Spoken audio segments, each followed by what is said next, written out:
24 குழந்தைகள் பெற்றுக்கணும்னு ஆசை அப்படின்னும் இப்போ ரோஜா அவர்கள் சில ரகசியத்தை உடைச்சிருக்கிறாங்கன்னு சொல்லி வராங்க. என்னென்ன வீடியோக்குள்ளே போய் பார்த்து தெரிஞ்சுக்கலாம். 90களில் தமிழ் சினிமா ரசிகர்களினுடைய கனவு கன்னியாக வலம் வந்தவங்க நடிகை ரோஜா. செம்பருத்தி படத்தில் நாயகியாக நடித்து மக்களின் மனதை கவர்ந்தவங்க.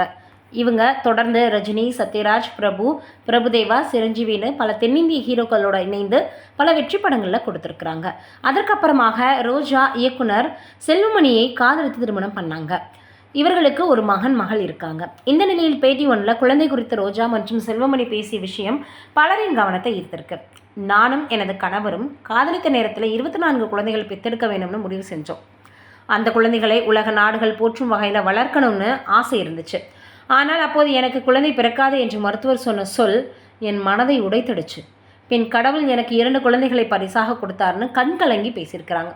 உண்மையாகவே ஒருவர் நம்மளுக்கு இந்த விஷயம் நடக்காது அப்படின்னு உறுதியாக சொல்கிறாங்கன்னு தெரிஞ்சால் அது நம்மளுடைய வாழ்க்கையில் மிகப்பெரிய பொக்கிஷமாக இருக்கும் அப்படின்னு நம்ம எதிர்பார்க்குற விஷயமாக அது இருக்கும் நேரத்தில் நம்மளால் அதை தாங்கிக்கவே முடியாது. ஆனால் அதையும் உடைத்தெறிந்து கடவுள் எனக்கு கொடுத்துருக்கிறாரு அப்படின்னு இப்போ ரோஜா அவர்கள் ஒரு பேட்டியில் உருக்கமாக சொன்னது ரொம்பவே அனைவரினுடைய மனதையுமே கண் கலங்க வச்சிருக்கு.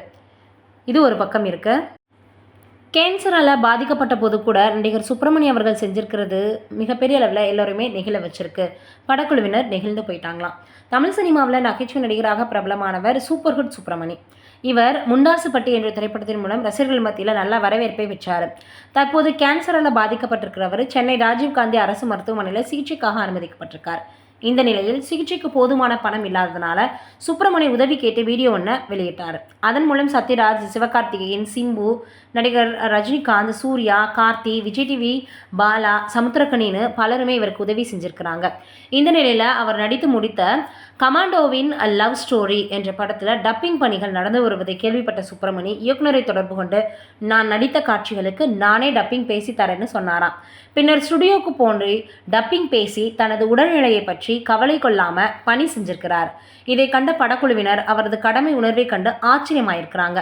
மேலும் சுப்பிரமணி தனது குடும்பத்தினருக்கு உதவி வேண்டி தமிழக அரசிடமும் கோரிக்கை வச்சிருக்கிறார். நம்மளுடைய சார்பாக அவருடைய உடல்நிலை சீக்கிரமே சரியாகணும்னு அவருக்கு ஆறுதலை தெரிவிச்சுக்கலாம். இந்த நிலையில கூட இப்படி அவர் தான் தன்னுடைய கடமையை முடிக்கணும், தன்னுடைய வேலையை முடிக்கணும்னு நினைக்கிறாரே அதுவே பெரிய விஷயம் அப்படின்னு இதை கேள்விப்பட்ட எல்லோருமே அவருக்கு மிகப்பெரிய அளவில் ஆறுதலையும் வாழ்த்துக்களையும் தெரிவித்து வந்துட்டுருக்காங்க. நீங்கள் என்ன நினைக்கிறீங்கன்னு கமெண்ட்டில் சொல்லுங்கள்.